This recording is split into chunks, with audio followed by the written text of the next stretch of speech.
One generation, they will be totally controlling the whole country. They would be like Jews, because the other people are not that nationalistic. Right. When you're within your own nation. Right, yeah. Okay, but when you are outside of your nation, so the Chinese have a powerful culture anyway. Now they're teaching that culture to everybody else.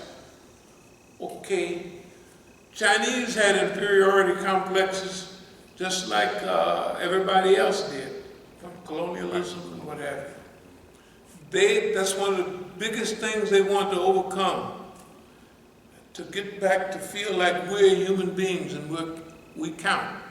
So they should understand the people they're working with. They should also understand themselves.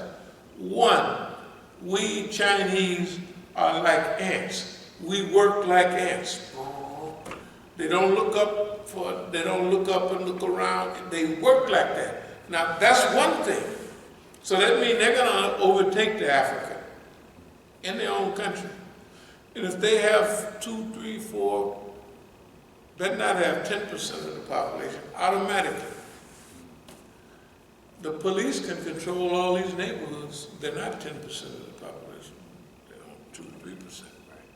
Because they're organized. Okay. If the Chinese are well organized within any African country, and they built these railroads and they're paying them back with so much money that they have to tax the people, let's say of Kenya, high taxes to pay back those loans. The old time loans was only 2.5%. And 50 years ago, the Chinese gave you a loan. It was really, the 2.5% was only, it was either 2.5% or 1%. It was just for paperwork. It wasn't for, we're gonna make money off of you. Okay, you take this new contract with, I hope they haven't signed it yet, with Iran. When you go to Iran now, you'll see Chinese goods flooding Iran. Why? Because there's a big embargo. Right, yeah. Okay. So the U.S. is driving them into the arms of China. Yeah. Which they can't embargo China because they're too big. Yeah. Okay. So one of the clauses in there is that it's a 25-year contract, and they get to get Iranian oil for half price. That's not right. That's not right, and I hope they didn't sign it. If they have, they should renegotiate it. Like Indonesia, like Malaysia did. Malaysia had a bad contract, and they renegotiated. They said, no, we renegotiated it. There should be a renegotiation of these. In Africa, it should be, you have to pay us back 1/2 of what the bill says, you owe us $1 billion. Well, you only have to pay back $500 million. And you also cut the rate of payment down. You pay half the money back that they want. Because remember, those Chinese contractors, okay.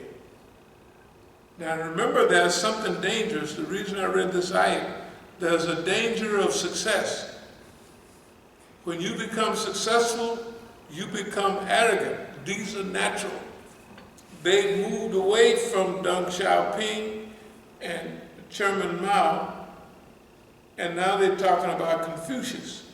When what they should do is bind together Chairman Mao, because Mao Zedong had moral ethics. Deng Xiaoping said, getting rich is glorious, it's good. They got rich now. Now they got to reinstitute morality, ethics, to keep it balanced. Right. They got to see it. You got to remember what part we said we want to play. One of the parts that we want to play is we want to not impose leadership on anybody, but we want to influence the direction of change. Now, here we are, Negroes in America, and we see what's going on in the world. We're going to tell people what we think. We're going to tell them what we think. But we're not just running our mouth. When they asked me the question, I went and did a little research. Oh, okay, yeah, about China. Okay, about China. Yeah, yeah. So, do we have proof of this stuff? Indonesia and Malaysia. In Malaysia, because of the heavy influence, Chinese migrated there years and years ago, but there's millions of them. They control the economy in the biggest Muslim nations. Yeah, right, yeah. The Chinese control the economy in Malaysia and Indonesia because they're immigrants, and immigrants work together. They say, oh, their cousin, hey man, we're gonna get you a thing too. And they do that. Right. Pretty soon, they have affirmative action. I know for 30 years when I get to go to universities, when I would speak there on the campuses where there was a lot of Malaysians, they had affirmative action for Malays in Malaysia. Because of the Chinese, right? Because of the, yeah. It wasn't that nobody was mad about it. They said, no, we gotta have, you gotta remember, they have a policy right now in Indonesia. If you talk to a Chinaman, they'll say, hey, we're not buying big cars and flashing money. They're making the big money, but they don't want to show it, right, and make the Indonesians mad or the Malaysians mad. Okay.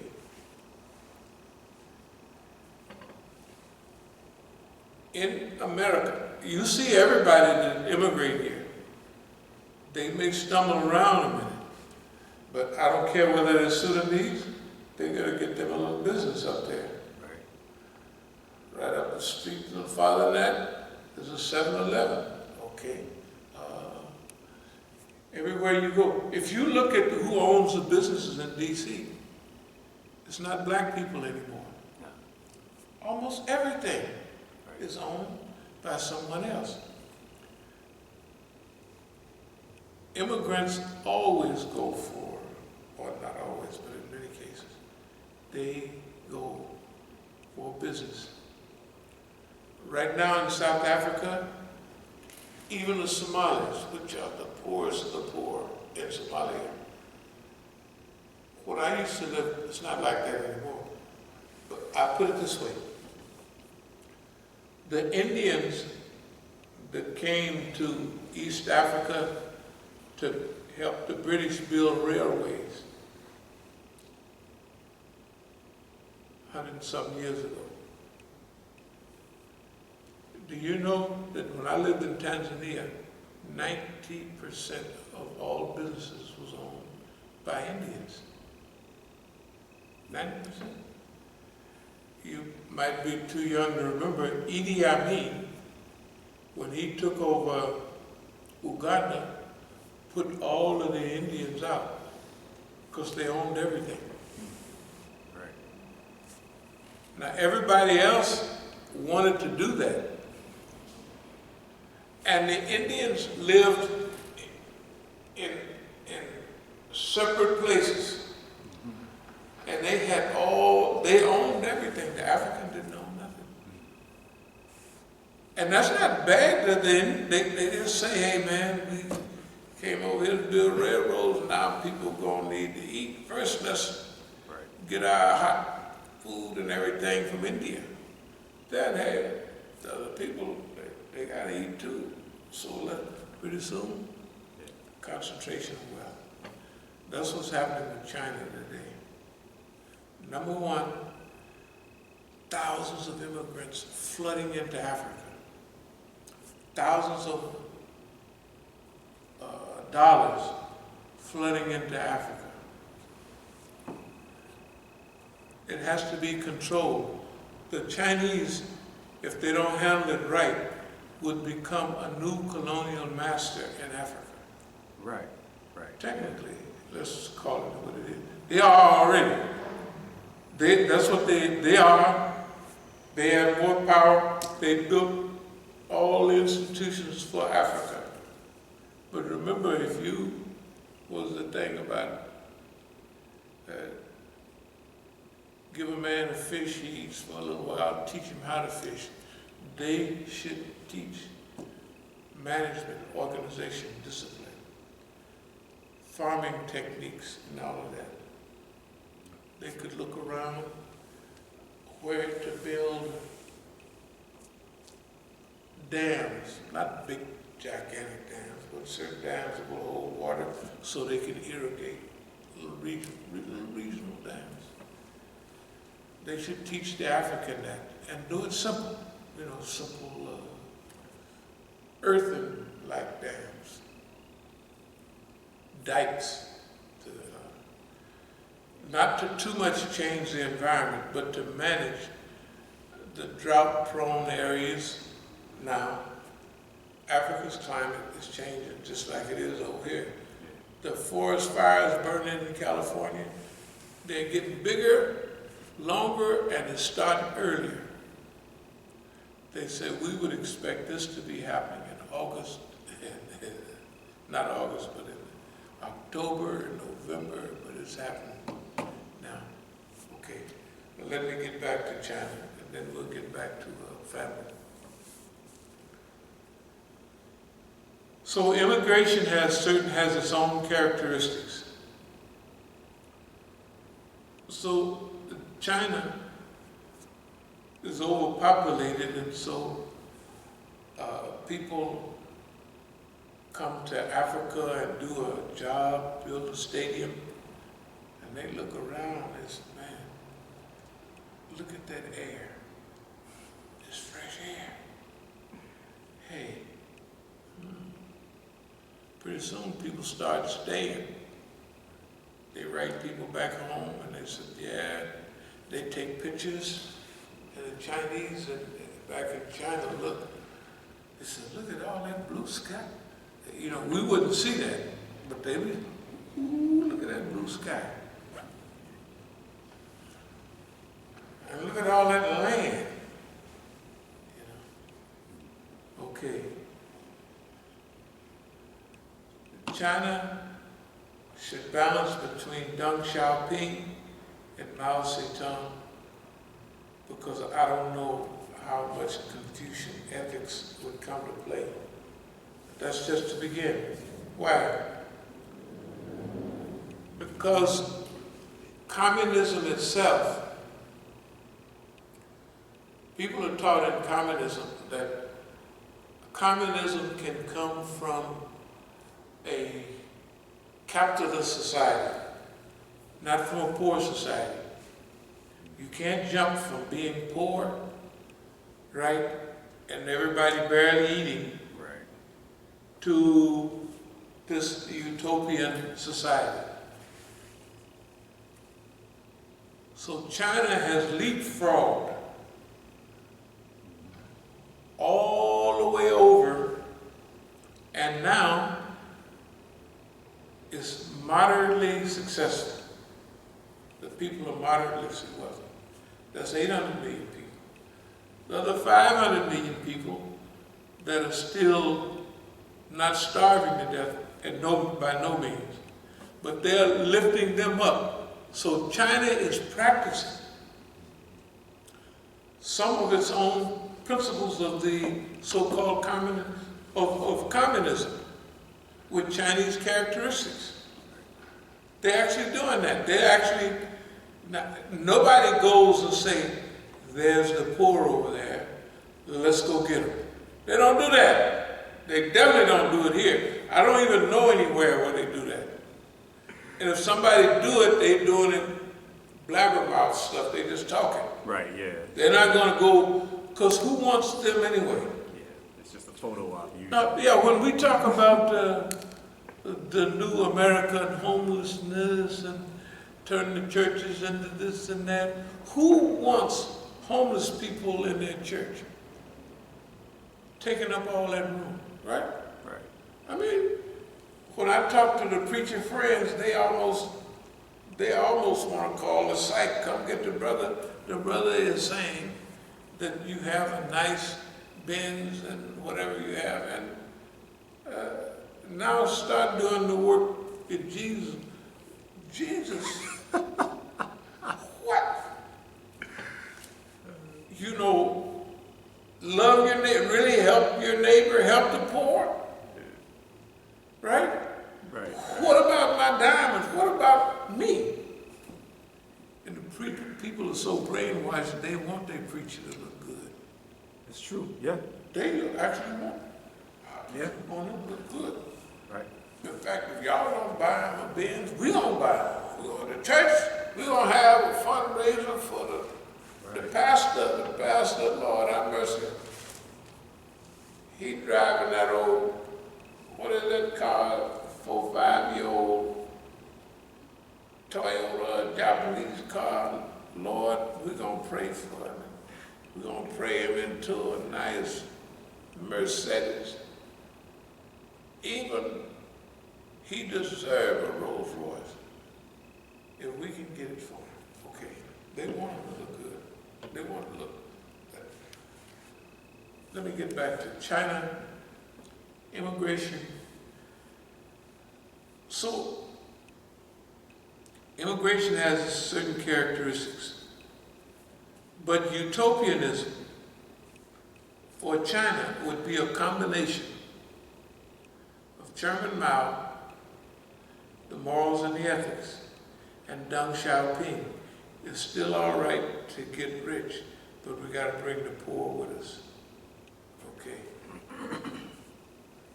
So Africa should renegotiate all the deals, reduce the cost 50% and reduce payments 50%. And be light on these repayments. Okay. So the people will begin to see Chinese not like Americans, not like the World Bank, and not like Europeans. Would you click the what's name there a little bit? Okay. Yeah. They will begin to see the people, the Chinese people, as people who want to aid and help them. So they should send a few people to Chinese cultural schools from Africa, the people that want to be diplomats there and what have you. But remember, if it's mismanaged, you would change from European whiteness. Do you know that the Chinese still have that European whiteness thing? You ought to look at the people that they have doing. If a girl is half Chinese and half white, she got it. You don't have to worry about her job. Like a high yellow somebody over here, but you know, the people still got that white stuff in them. Right. They got it. It's just terrible. Right. Yeah, they got it. Everybody still got it. Don't tell me nothing about no Pakistanis and Indians. They going for the lightest girl in Pakistan. The family's looking for it. She's not light enough. And then the little round rooms when you see people sleep in the streets in Pakistan and India. Look at the complexion. You don't see no light folks out there. Just don't. That's the way it goes. Okay. We don't blame people for all of that. That's stuff doesn't happen. Right. Yeah. But we don't want to repeat that.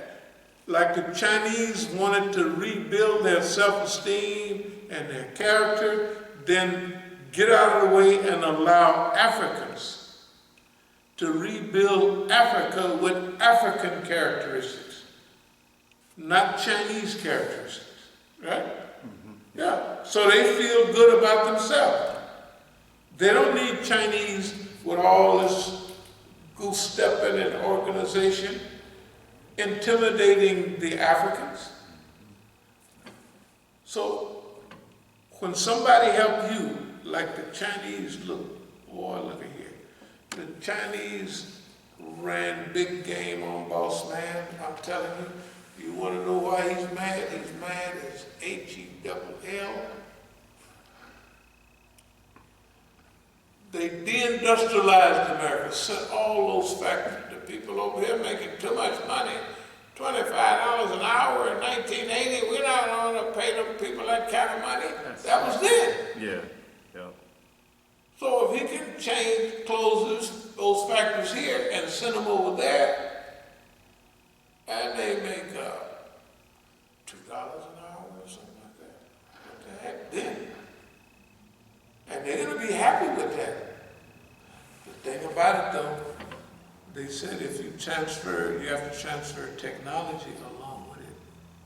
How to do this. Not just factory.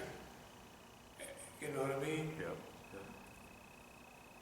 So the Chinese got the transfer of technology, the ability to do it, and they caught up with Boss Man and flying right past him, and their feet ain't even touched the ground yet. And on top of that, they didn't become Democrats or Republicans, because that's what they believe. If they get enough wealth, they're going to automatically develop democracies. And the people are going to want more so-called freedom. The people are stupid. People have their cultures. Yeah. And some cultures, they like stability better than anything else. Yep. Right? So the Chinese Communist Party giving them stability. Right. So what's the name's thing? 95% of the Chinese like. Oh yeah. 95% of the Chinese, they I forgot what it was. Either they approved of or they trust their government. They trust their government. Yeah, it was something. Do you in that think effect, how many people in America trust their government? I think I remember that survey. I think it was down at like 10 or 8%. It was single digits. It was something low like that. Okay, anyway, let's get on.